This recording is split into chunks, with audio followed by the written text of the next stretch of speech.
هنبدأ فيلمنا مع كيم وسون وهم قاعدين بيفطروا مع بعض، بس بتعدي عربية محملة طوب وبتملى الجو كله تراب، فبتاخد سون الأكل وبتخش بيه على جوه قبل ما يتملي تراب. وبيقوم كيم علشان يروح على الموقع اللي جنبه اللي هيتبني عليه منتجع سياحي، وبيتكلم مع العمال إنه عاوز يروح يقابل المسؤولين، ولما بيرفضوا يدخلوه بيخش من وسطهم غصب عنه، بس بيخبط في بنت المديرة، فبتيجي المديرة وبتطرده وبتجيب له الأمن وبيوديه لمركز الشرطة. وبتكون سون طالبة فستان بس تمنه غالي، فبتتصل علشان تلغي الطلب، وبتكون بتعمل ألعاب وبتبيع العشرة بنص دولار علشان تساعد في المصاريف. وبيكون كان في المركز والظباط عارفينه وبيقولوا له انه يبطل يعمل مشاكل، ومش معنى انه مش عارف يشتري بيته من ابو مراته انه يعمل مشاكل كل يوم. ده غير انه سمع ان ابو مراته باع الارض بتاعه البيت، فبيتعصب كيم وبيشتمه، فبيعمل فيه الظابط محضر سب وقذف وبيخليه يدفع غرامه. وبيرجع كيم لمراته سون وبيسالها لو ابوها فعلا باع الارض، فبتقول له ان الاقساط اتراكمت عليه ودي حاجه طبيعيه انها تحصل. ولما بيلومها انها ما قالتلهوش بتقول له ان هو اللي اختار يعيش في المكان ده لما جه يتجوزها، وانه قال انه هيشتغل علشان يشتريه. فبيمشي وبيروح لمحل صغير وبيطلب ارخص علبه سجاير فيه ومشروب ليه، بس مش بيلاقي معاه غير تمن علبه السجاير، فبيجيبها. وبعد شويه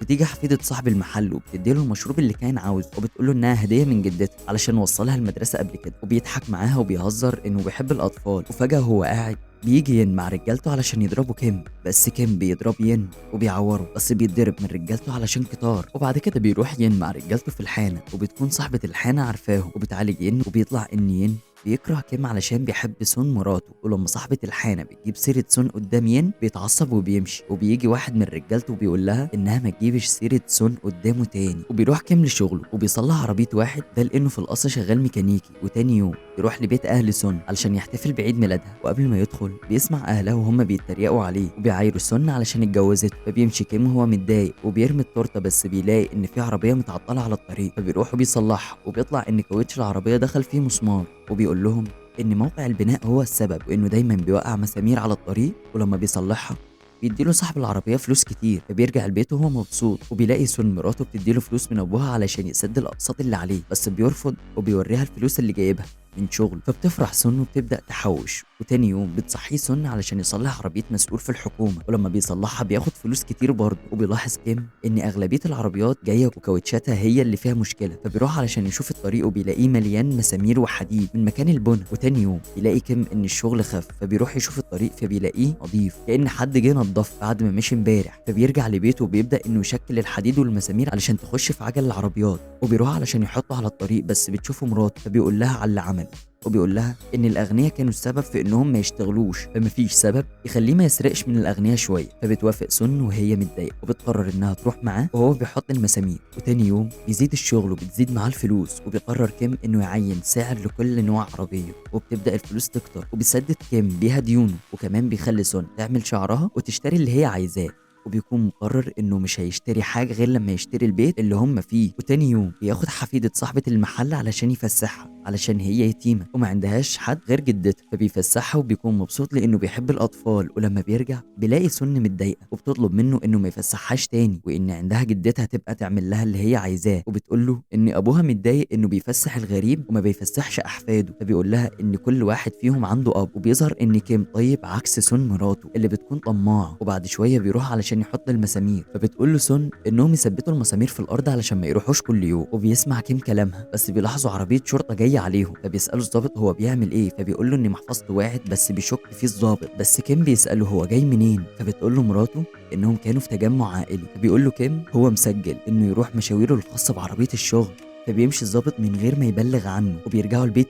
وتاني يوم بيكون عدد العربيات بيزيد وفلوس كيم كمان، وبيوصل الخبر لين واللي بيكون غيران من كيم. وتاني يوم بتكون مديرة المنتجع ماشية بالعربية، فبيخش فيها مسمار وبتروح علشان تصلح عربيتها عند كيم، بس كيم بيبقى فاكر اللي عملته معاه وبيعاملها بكل وقاحة، وكمان بيتأخر في تصليح العربية بتاعتها. فبتضطر انها تقعد مع سون لغاية ما يصلح لها العربية. وبتشوف سون واللعب اللي بتعملها فبتصعب عليها وبتقرر انها تساعدها بفلوس زيادة، فبتحس سون بالغيرة والنقص. ولما كيم يخلص العربية بيطلب منها مبلغ كبير جدا، فبتقول له انه استغلالي وبتديله الفلوس اللي هو عايزها وبيمشي. وبعدها بكام يوم بتتخطف بنت المدير، ولما بتروح الشرطة علشان تسألها عن الأماكن اللي كانت فيها فبتقول لهم على ورشة كيم، وإنه ممكن يكون هو اللي عملها علشان هو شخص استغلالي. فبتروح الشرطة تفتش بيته وبتعتقله على سبيل التحقيق. وبعد ما بيراجعوا كل الكاميرات وبيفتشوا البيت بيضطروا انهم يفرجوا عنه علشان معلهوش اي دليل، وبيسألوا الضابط شوية أسئلة. وبعد يومين بيروح كيم ولما بيوصل بيلاقي سون كانت خايفة من ان الشرطة تكون عرفت اللي عملوه، فبيتضايق كيم ان ده اللي شاغل بال مراته مش هو ولا اللي حصل له، فبتتأسف له وبتكون عاوزة تعمل له الاكل، بس كيم مش بياكل وبيروح علشان يكمل اللي بيعمله علشان عاوز ينتقم من المدينة كلها على اللي حصل له. وبتحس سون ان كيم اتغير. وفي مركز الشرطة بيكون الضابط بيتكلم مع ين على اللي حصل، وبيقول له ين انه متاكد ان كيم هو اللي عملها وانه عاوز شويه رجاله وهيقسموا نفسهم علشان يراقبوه، وفعلا بيعملوا كده وبيراقبهم الضابط الصبح وين بالليل، وبيجي الليل وبيشوف ين حد طلع من البيت وركب الموتوسيكل، فبيمشي وراه بيلاقيها سون واقفه على الطريق وبتحاول تثبت المسامير، وبعد ما بتخلص بتمشي وبينزل ين يشوفها هي عملت ايه، بس مش بيلاقي حاجه وهو ماشي بيدوس على المسمار وبيعرف اللي كيم وسون بيعملوه. وتاني يوم بيشوف سون وبيبتزها يا اما تخش معاه في علاقه او هيبلغ عنها وعن اللي جوزها بيعملوه. وبالليل بتكون سون بتفكر هتعمل ايه، وتاني يوم بتيجي عربيه لكيم علشان يصلحها بتاعت 2 عواجيز وبيكونوا رايحين المستشفى علشان يعملوا غسيل كلى، وبالليل ما بيكونش في حد فيهم عارف ينام، وبيطلع ان كيم متضايق وضميره وجعه علشان الاتنين العواجيز طلبوا منه خصم بس هو رفض واخد المبلغ كامل. وبتقول له سون هيعمل ايه لو عرف ان في حد عرف اللي بيعمله بس سكت وما بلغش عنهم، فبيتخض كيم من كلام مراته، بس هي بتقول له انها بتهزر وان مفيش حاجه حصلت. وتاني يوم بتقرر انها هتخون جوزها في مقابل انهم يعملوا فلوس كتير ويسافروا بره البلد، وبتفضل تخونه كل يوم وبتخش في نوبه اكتئاب لدرجه انها بتحاول تنتحر. وتاني يوم بيشوف كيم عربية عملت حادثة فبيروح بسرعة علشان يشيل المسامير، وبيطلع واحد من العربية وبيجري، ولما بيروح وراه كيم بيسمع صوت جاي من شنطة العربية وبتطلع بنت المدير، فبتيجي الشرطة ووسائل الإعلام وبيتشهر كيم وبياخد مكافأة 50,000 دولار، فبيعرف يشتري البيت وكمان يجدد الورشة، وبيروح يشتري عربية